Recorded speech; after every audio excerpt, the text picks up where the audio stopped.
Hi guys, welcome to the video. Today we're looking at Fundamental Applied Maths, page 196, 197, questions 1, 4, 7, 10 and 11. So this is exercise 11b. We'll be working with our theorem that we've worked out that the acceleration towards the center of a circle is given by the angular speed times the radius. The minus sign just means you're in towards the center is the direction that acceleration acts.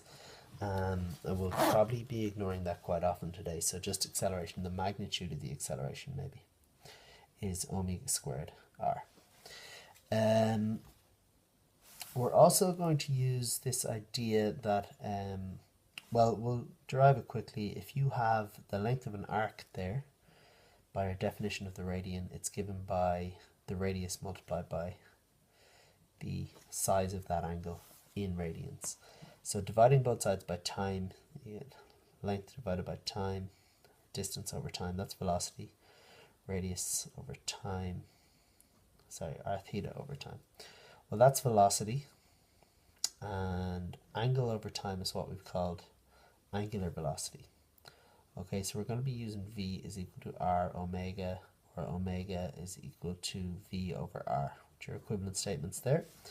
A fair bit today. If you plug that in up here, you're going to get v over r squared times r is v squared. I know this is getting a little bit small, sorry about that, over r squared times r's cancel, v squared over r.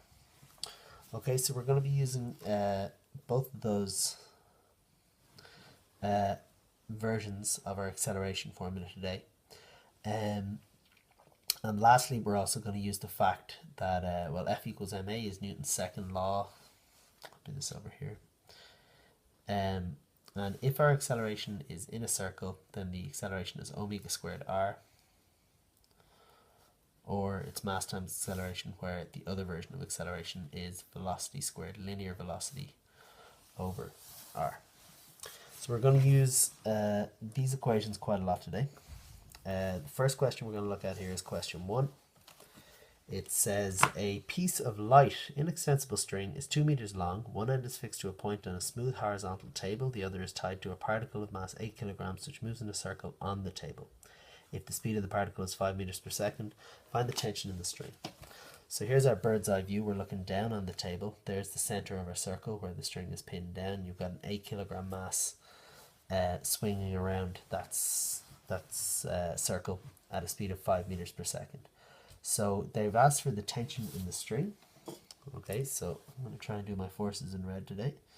So the tension acting inwards, well, that tension is purely, that tension is the reason that this 8 kilogram mass moves in a circle. That is your centripetal force. So really what they're asking for here is what's the centripetal force, the force towards the center of the circle. And the answer there, that centripetal force, if I haven't said so, is the force towards the center of a circle, which is given by this expression here. So our answer is that force is going to be, we're going to use mv squared over r. Mass is 8 kilograms. Velocity is 5 meters per second. And our radius is 2 meters. So that's 5 meters per second squared. So that's going to give you 100 newtons when you do the maths on it. Okay, so there's question 1. I'd probably encourage you now to pause the video and try question 2 yourself. You can hold off on 3 until you've seen 4, which they're similar types of questions. Okay, well, question 4, here it is here.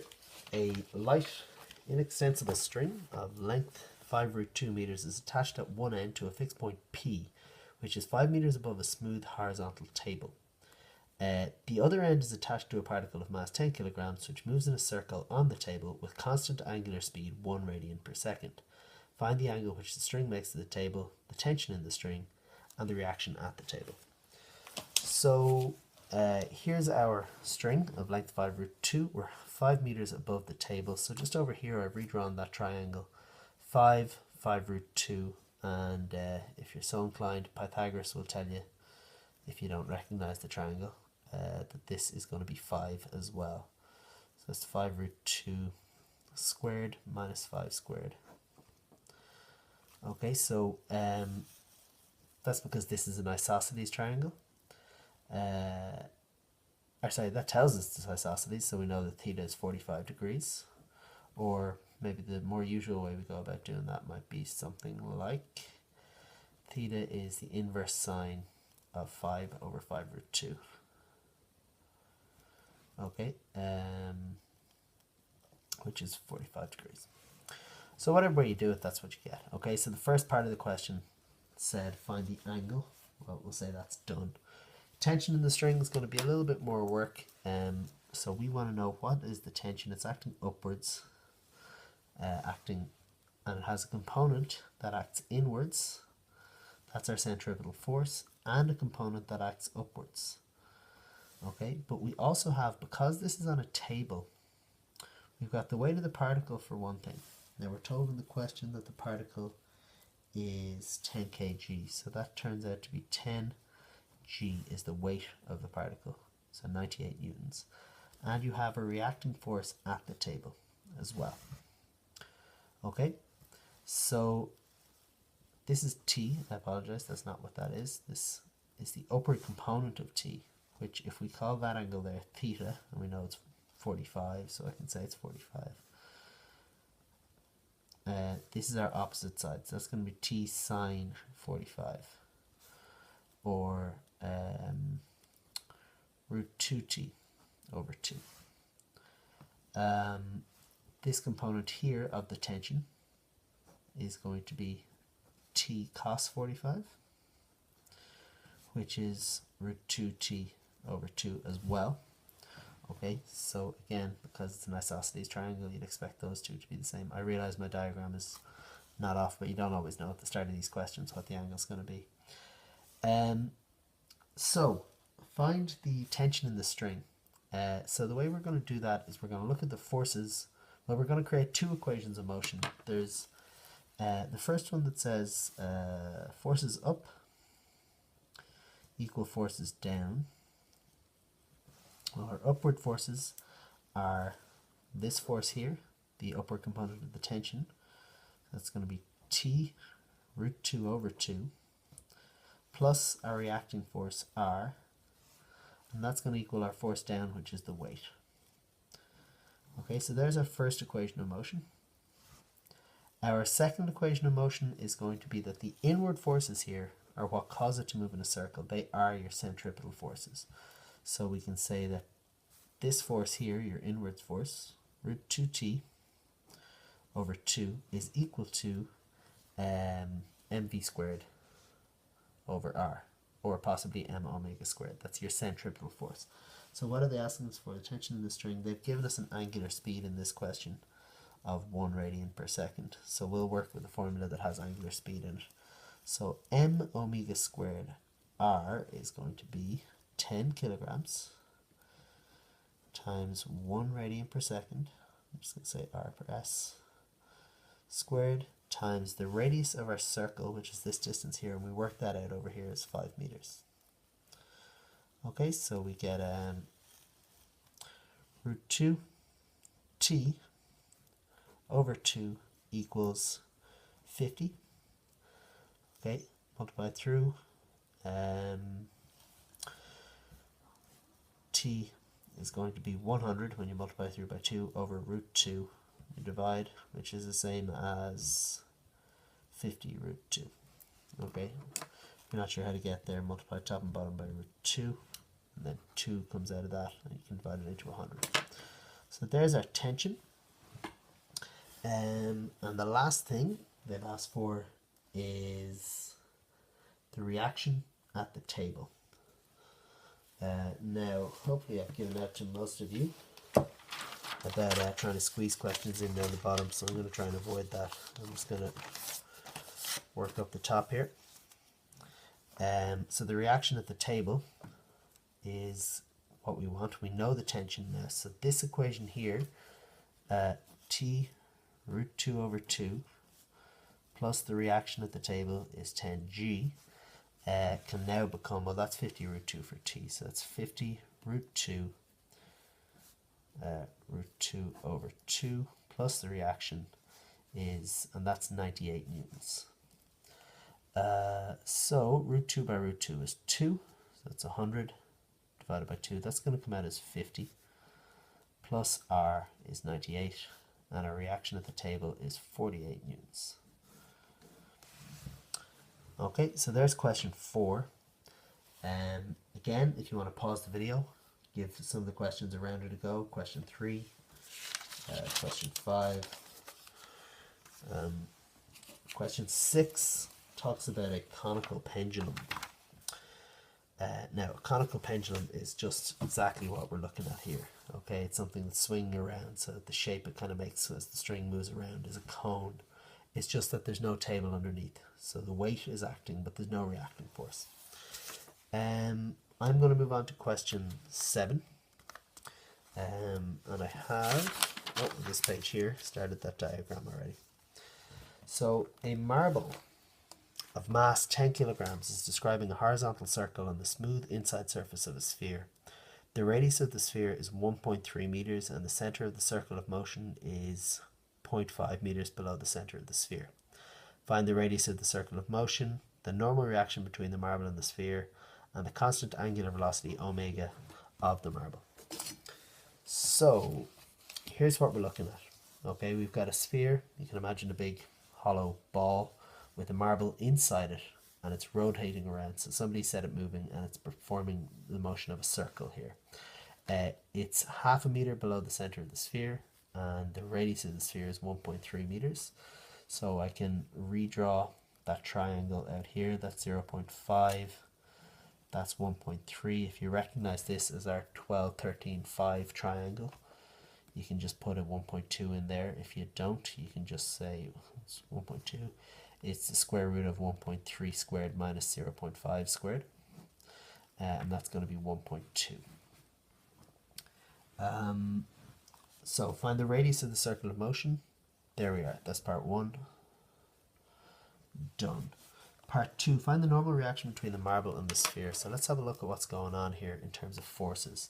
Our marble is 10 kg, so you've got weight acting down here of 10 g, and then you have what causes this thing, allows it to move in a circle, is that it's being supported by the inside of the ball. There's a reacting force, and in a sphere those reacting forces will always act towards the center.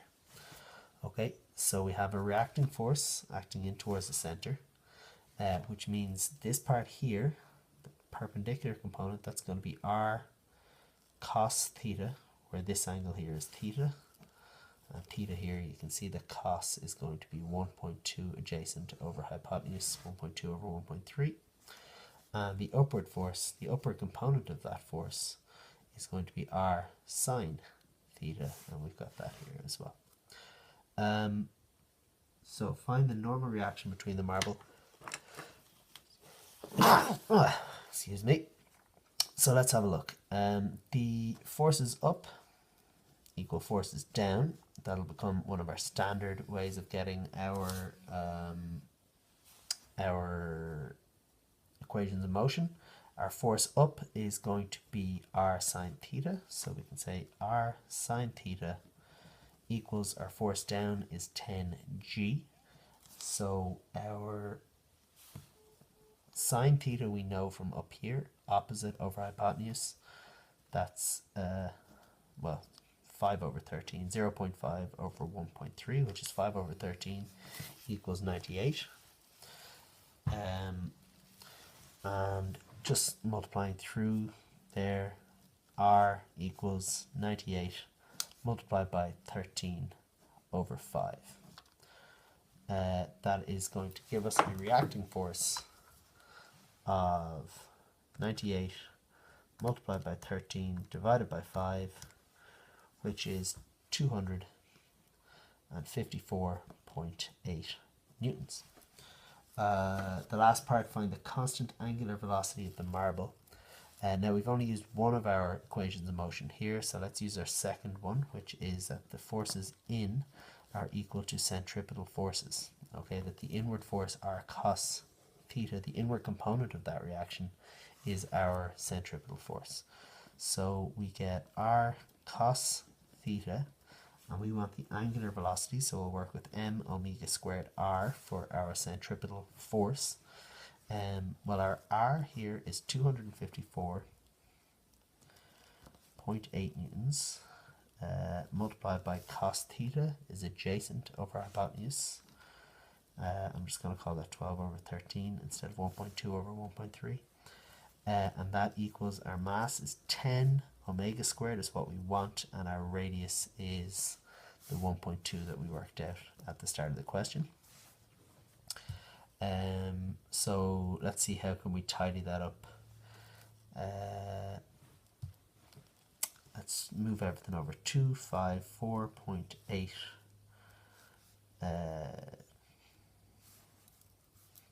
times 12 over 13 divided by, well, let's say divided by 10 by 1.2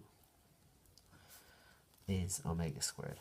Okay, so I mean that number is 12. That's 12. So it's 254.8 over 13 is omega squared, which means omega is going to be the square root of 254.8 over 13.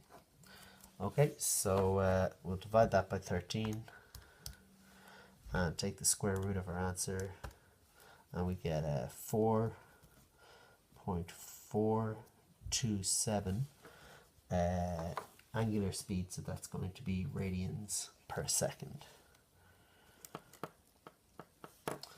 Okay, again, I'd encourage you to maybe try some of the questions around 7 after seeing that. Just a word of warning, at least in my edition of the book, in question 8, that number needs to be 0.4. I have something circled down here, but then it's scribbled out, so I'm not sure if that's a mistake or if that was my mistake.